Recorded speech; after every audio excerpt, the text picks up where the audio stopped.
How to irrigate a Foley catheter. You should periodically irrigate a Foley catheter to flush out contaminants and prevent the catheter from getting clogged. Do so gently, using sterile equipment and normal saline solution. Part 1. Preparing the flush solution. 1. Wash your hands. Use soap and water to thoroughly wash your hands for at least 15 seconds. Dry with clean paper towels when finished. If necessary, alcohol hand sanitizer or towelettes may be used instead. You should also wash your work surface with disinfectant spray or towelettes. Allow the surface to air dry before using. 2. Clean the top of the saline bottle. Take off the plastic lid covering the bottle of saline solution and wipe the top clean with an alcohol pad.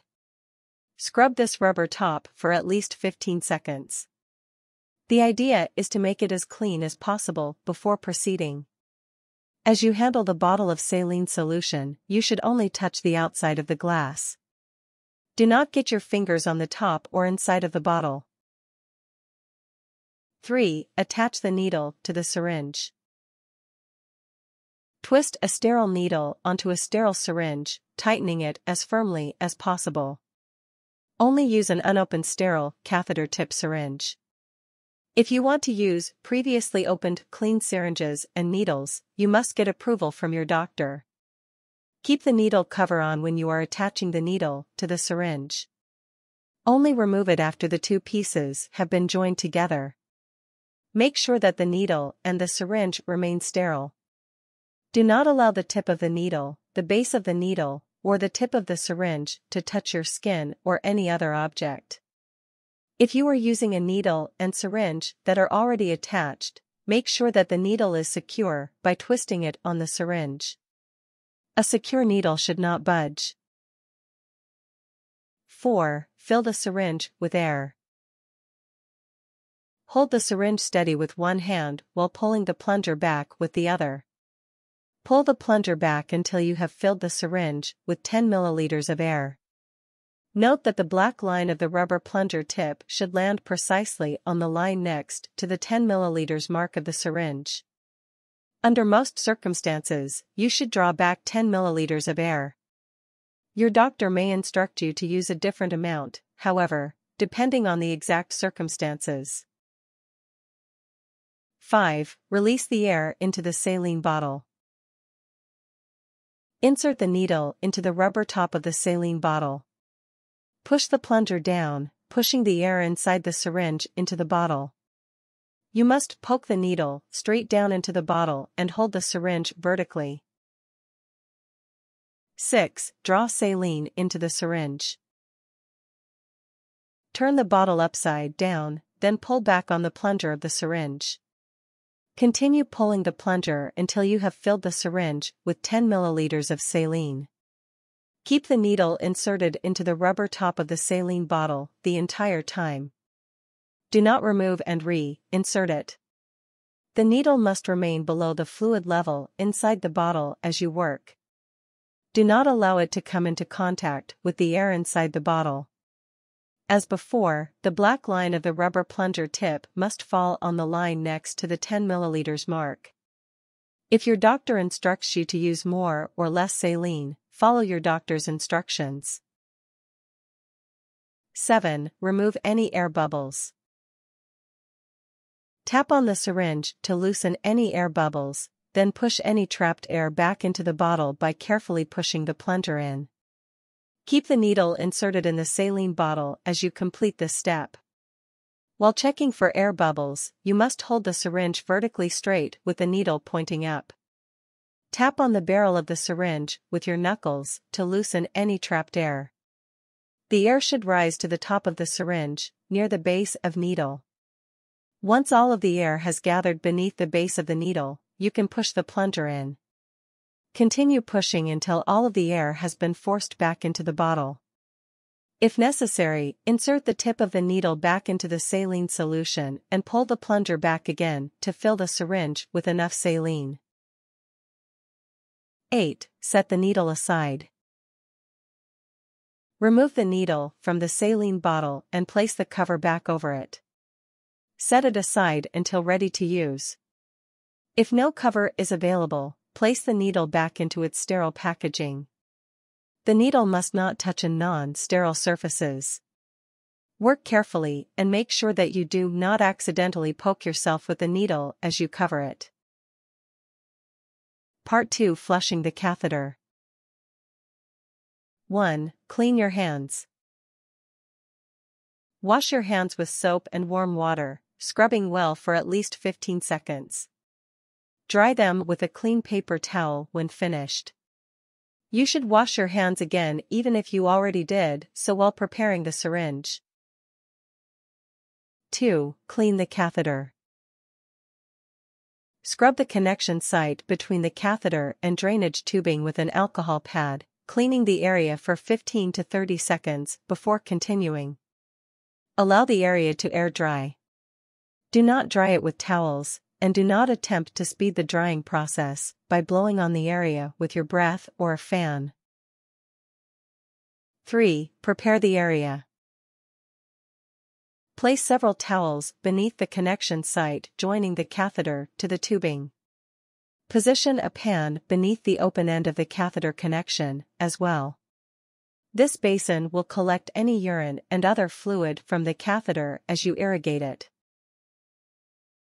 4. Separate the catheter from the tubing. Gently twist the catheter from the drainage tubing to disconnect the two pieces. Quickly cover the end of the tubing with a sterile connection cover to keep it clean. Put it aside for now. Position the catheter over the collection basin you just prepared. Do not let the open end of the catheter actually touch the basin, however. 5. Insert an empty syringe into the catheter. Place a sterile, empty syringe into the open end of the catheter. Pull the plunger back to check for urine. If no urine comes out of the catheter at this time, you can proceed to the next step. If you draw urine into the syringe, you should use the syringe to remove the urine currently inside the catheter. Clean out the catheter as thoroughly as possible. 6. Switch to the saline syringe. Remove the empty syringe from the catheter and insert the saline-filled syringe. If the needle is still on the syringe, take it off before inserting the syringe opening into the catheter. Make sure that you do not touch the end of the syringe. Twist the syringe onto the catheter cap until it feels secure. 7. Push the saline into the catheter. Slowly push down on the plunger, filling the catheter with the saline solution. Work carefully and stop at the first sign of resistance. It is generally best to use a push-pause approach. Push the plunger down to insert 2 ml of saline into the catheter, then pause for several seconds. Push another 2 ml into the catheter, then pause again. Repeat this pattern until all of the saline has been inserted into the catheter. Do not force the saline into the catheter. If you encounter resistance, it is best to call a nurse or doctor for help. He or she may need to use a different technique to irrigate the catheter. It is also possible that the catheter will need to be changed. 8. Remove the syringe. Pinch the end of the catheter while untwisting the syringe from the catheter cap. If the catheter has a clamp, close the clamp after removing the syringe. 9. Allow the solution to drain. Let gravity drain any remaining urine and saline into the prepared basin. You may need to hold the open end of the catheter over the basin for a few minutes to make sure that it has drained completely.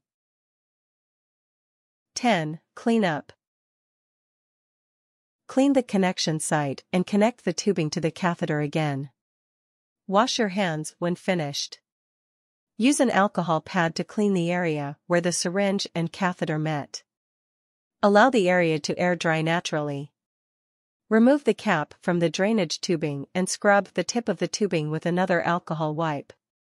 Allow it to dry naturally by air, as well. Insert the tubing back into the catheter.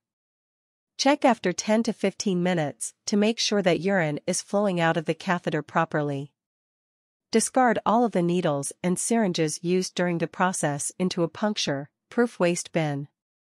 Wash your hands thoroughly with soap and warm water. Dry them with clean paper towels when finished. As soon as everything is clean and reconnected, the process is complete. Warnings. If you are unable to irrigate the catheter, you should call a doctor or nurse for help.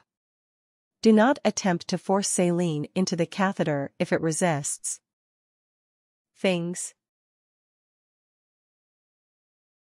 2 sterile 10 ml or larger catheter tip syringes. 26 gauge needle. 10 milliliters bottle of normal saline. Connection cover for drainage tubing. Sterile basin. Alcohol wipes. Soap. Warm water. Clean paper towels. Disinfectant spray or wipes. Puncture-proof waste bin.